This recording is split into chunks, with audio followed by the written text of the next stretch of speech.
Hello, this is Dr. Bob DeMaria, the drugless doctor with Get to Know Spring Foods N2Z.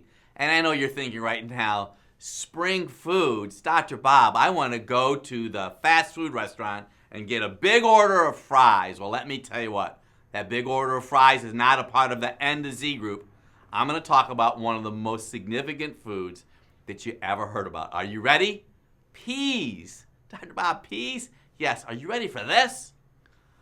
3/4 cup of peas has more protein in it than an egg. Now let me talk to you a little bit about peas, because I know that some of you are thinking, Dr. Bob, I don't like peas. You know, I have had patients come into my office with poor health because they lived a life of reckless abandon, eating anything that they wanted, and then they get diagnosed with some severe condition. Let food be your medicine and medicine be your food. Let me talk to you about peas and how do you prepare them. Well, first, you do not ever want to buy peas. Now listen to this, that have already been shucked. That means when you buy peas, I want you to buy fresh peas. I want you to take the outer portion out yourself. You do not want to overcook peas. Now smaller peas maybe only take a minute or two in boiling water. And you could even, and my wife and I have actually sauteed peas in olive oil. Larger peas may have too much starch to them, maybe a little bit woody. Throw those in soups. What's very interesting about peas is that peas themselves have a great supply of fiber, which means they're going to be really good for your digestive system. I already told you they're a great source of protein because a lot of vegetarians out there today, and even meat eaters or people who like to eat meat, peas are going to be a great adjunct to your salad. You could use them as a side dish. They also have chlorophyll in them, and they also have folate. So peas would be an item that you could use slightly steamed, do not overcook, but are an awesome source of vitamins and minerals. One last thought about peas. Do you know a cup of peas has 300 milligrams of potassium? Some of you are really focusing on making sure you always eat your bananas for potassium. Why don't you flip over and start eating some peas? Peas are a great springtime food. Let's talk to you about one of my other favorite spring foods. Happens to be peppermint. Now you don't think of peppermint so much as a food. It tends to be an herb, but herbs are foods themselves.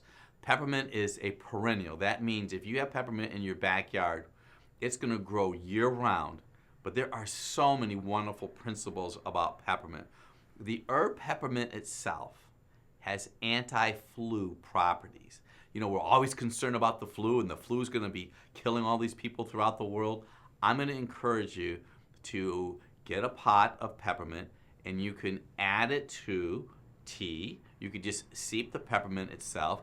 You could cut it up, and you could add it to your salad. So you could use it as an add-on to a salad or to a tea, or just eat it straight the way that it is. But what's very interesting about peppermint, it's antifungal, it's antimicrobial. In other words, you can almost think of peppermint itself as a natural antibiotic. But something about peppermint that very few people know about, peppermint is really good for bile flow. See, bile is made in your liver. Peppermint itself helps thin the bile, so it's going to go through your digestive system a lot easier. So it's going to help take away some of that nausea, some of that digestive stress that you've learned to live with. And it's very interesting about the peppermint, because it is a green food, it has chlorophyll in it. It also is loaded with vitamins and minerals that's going to promote every aspect of your body. I prefer to use peppermint raw.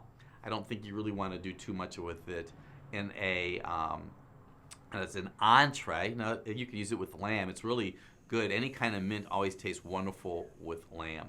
Okay, so after peppermint, it's a radish. Now, I'm going to share some things about radishes that you might not know. Radish is considered a bitter herb. Now, I'm going to share this with you because I often ask this to our patients. Do you have digestive distress with cucumbers and onion, garlic, and radishes? You see, Dr. Bob, I don't like radishes. Radishes cause a lot of digestive distress, and they really just irritate my system. Well, let me speak to you a little bit about radishes themselves. Radishes promote digestion. So we just talked about peppermint, and peppermint helps improve the flow of bile. Well, I want you to know that radishes themselves, being a bitter herb, is going to help promote digestion. So if you have distress with a radish, I know that you're going to have digestive issues. Now, I'd like to reference you to go back and watch my Dr. Bob Get to Know Spring Foods, where I talked about beets. Beets themselves promote bile flow. So this is so serious because between the beets and the radishes, we're helping your digestion. So what I'm learning is that so many people have major health problems because they have digestive distress. And in all of my studies, and even studies with Ayurvedic medicine, I know that your health depends on how well your body digests food. And I know that the radish is something that you could add to your salad. Now I'm going to share something with you that I do on a regular basis. I make a bag of vegetables up every morning. And what I do with my radish, because I add radishes to the vegetables themselves, is I will slice the radish thin, and through the daytime I'll add radishes to my snacking because it has very minimal calories to it. So radish is just one of those really awesome foods that very few people ever think about. I prefer, of course, all of my spring foods to be organic, and you'll notice that sometimes the radish has a little bit of hotness to it. Let me talk to you about probably one of the most significant health foods on the planet. It's spinach. Now, there are so many varieties of spinach. What's really is exciting about spinach itself is spinach is year-round type of food. It's available, it's very cost-effective. We prefer to use organic spinach, and I'm going to encourage you to use organic spinach because a lot of times they'll use water and herbicides on these different fresh spring foods to keep the pest away. But what's so fascinating about spinach, and I eat mine raw, is it has so many vitamins and minerals in it. It has vitamins A, E, and K. And vitamin A is very important for your skin. Spinach also has omega-3 fats in it. Omega-3 fats are important for your brain and also for skin integrity. It has folate. Folate's important so you do not have nervous system or neural involvement in children or when a woman's thinking about becoming pregnant. So you want to make sure that you're adding spinach to it, to your daily life. And I know that I add spinach to our salad. So what I do during the daytime when we make our salad is I always have some spinach leaves with it. The spinach itself, because it has chlorophyll, means it has a great source of magnesium.